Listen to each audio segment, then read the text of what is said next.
महंगाई और तेल के आसमान छूते दाम के विरोध में विपक्ष ने साइकिल मार्च निकाला और राहुल गांधी समेत कई विपक्षी नेता साइकिल से संसद पहुंचे। विपक्ष की कोशिश है कि वो अलग अलग मुद्दों पर एकजुट होकर सरकार को घेरे। मॉनसून सत्र के दौरान कांग्रेस और दूसरी विरोधी पार्टियां आए दिन अपना विरोध जता रही और साइकिल मार्च भी उसी का एक हिस्सा है। तेल और गैस की बढ़ी कीमतों के खिलाफ राहुल गांधी साइकिल पर सवार हुए और संसद भवन की ओर निकल पड़े। राहुल जिस साइकिल पर बैठे थे उस पर तेल और गैस के पोस्टर भी नजर आए। घरेलू गैस सिलेंडर है, उसकी तस्वीर बनी और 834 रुपए प्लस उसका दाम भी लिखा हुआ है। तो राहुल गांधी अब विरोध प्रदर्शन करते हुए विपक्ष की बैठक के बाद और यहाँ पर देखिए संसद भवन तक साइकिल चलाते हुए जा रहे हैं। राहुल जब सड़क पर साइकिल दौड़ा रहे थे तो उनके साथ साथ कांग्रेस कार्यकर्ता और सुरक्षा कर्मी भी दौड़ रहे थे। अपने नेता को यूं सड़क पर अनोखे अंदाज में प्रदर्शन करता देख पार्टी कार्यकर्ताओं का जोश हाई हो गया और वो राहुल की साइकिल के साथ दौड़ते हुए नारे लगाने लगे। राहुल गांधी साइकिल चलाते हुए ही संसद भवन के अंदर गए। वो पहले से इस प्रदर्शन की तैयारी कर चुके थे, इसलिए दिल्ली के कॉन्स्टिट्यूशन क्लब के बाहर कई साइकिलें खड़ी दिखी।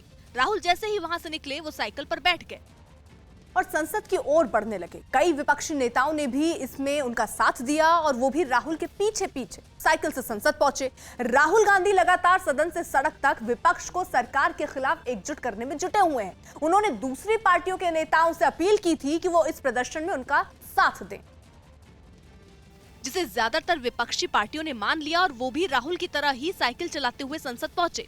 Feeling of the common people, they are looting the country. तो सारे विरोधी दल के एमपीज आज हम साइकिल पे निकले हैं। We are all riding to the parliament as a symbol of protest.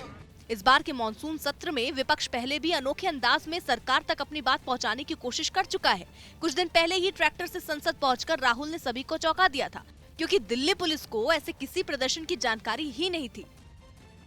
और एक बार फिर राहुल गांधी ने प्रदर्शन का अलग तरीका चुना। फर्क बस इतना है कि ट्रैक्टर मार्च में उनके साथ केवल कांग्रेस के सांसद थे और साइकिल मार्च में विपक्ष के कई सांसद। इस मार्च से पहले राहुल गांधी की उन नेताओं के साथ एक बैठक भी हुई थी, जिसमें कांग्रेस सांसदों के अलावा कई पार्टियों के सांसद शामिल हुए। कांग्रेस का दावा है कि राहुल के बुलाने पर 14 पार्टियों के सांसद बैठक में पहुंचे। इन नेताओं को राहुल ने सुबह के नाश्ते और चाय पर बुलाया था, जहां उन्होंने उनसे अपील की थी कि आपसी गिले शिकवे भूलकर विपक्ष एक साथ एक मंच पर आ जाए। But I think we should develop a foundation of unity, and then within that foundation of unity, we can have a few discussions and few arguments where we disagree with each other. बैठक खत्म होने के बाद कई पार्टियों ने राहुल की बात पर सहमति जताई। आगे एक साथ रहना ही रणनीति है। एक साथ रहेंगे। तो क्या फैसला हुआ आज? कि एक साथ रहेंगे।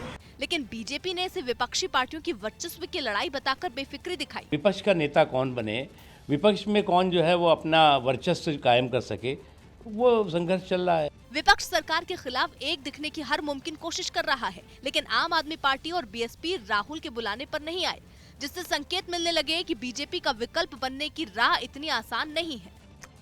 सौभाग्य की एक बात यह कि संसद सत्र के दौरान विपक्ष के पास सरकार को सदन में घेरने का मौका होता है, लेकिन विपक्षी दल पेगासस जासूसी कांड पर चर्चा के लिए हंगामा कर रहे हैं, जिसकी वजह से संसद ठीक से चल नहीं रही और इसके चक्कर में किसान आंदोलन और महंगाई जैसे जनता से जुड़े मुद्दे भी पीछे छूट रहे हैं, जिससे विपक्षी दलों को राजनीतिक नुकसान होने की आशंका भी है।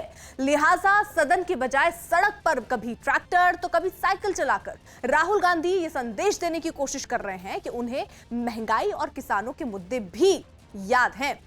गलवान